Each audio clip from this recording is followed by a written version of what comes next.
But let's understand that today's opponents of racial justice may look similar to those from 1964, but they may also look very different or sound different.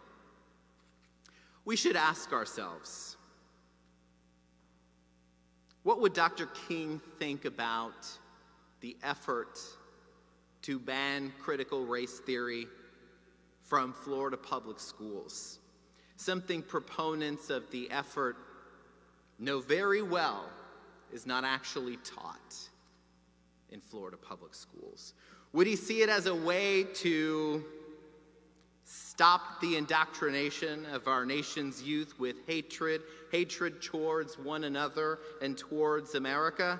Or would he see it as a thinly veiled attempt to politicize and whitewash the teaching of Black history in our schools?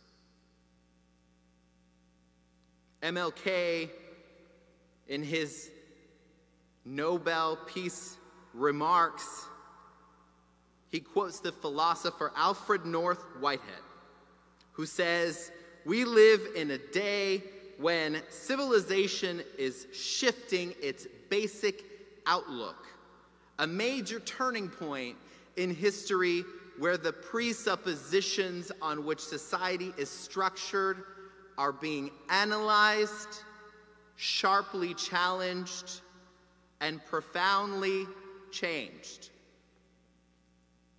So let's ask ourselves today, in 2022, shouldn't our institutions be analyzed, sharply challenged, and profoundly changed if they aren't set up to work for everyone?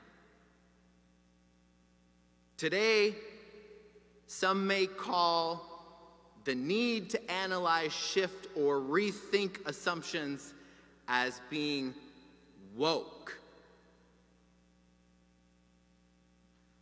Something that should be stopped dead in its tracks.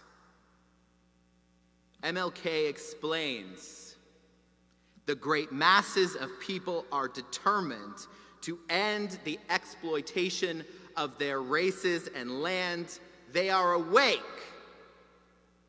and moving towards their goal like a tidal wave." Are they woke? Or are they awake? Or are we shifting our basic outlooks, as Dr. King said? Would Dr. King agree with politicians of today who say diversity, equity, and inclusion training is a ploy to smuggle an ideology into the workplace? Or would he see diversity, equity, and inclusion training as a way to help us understand how to create a workplace environment where all employees, including people of color, including LGBTQ workers, and all others, feel supported, able to grow, thrive, and advance? Fighting against racial injustice, poverty, and war is not our only role as Orlandans.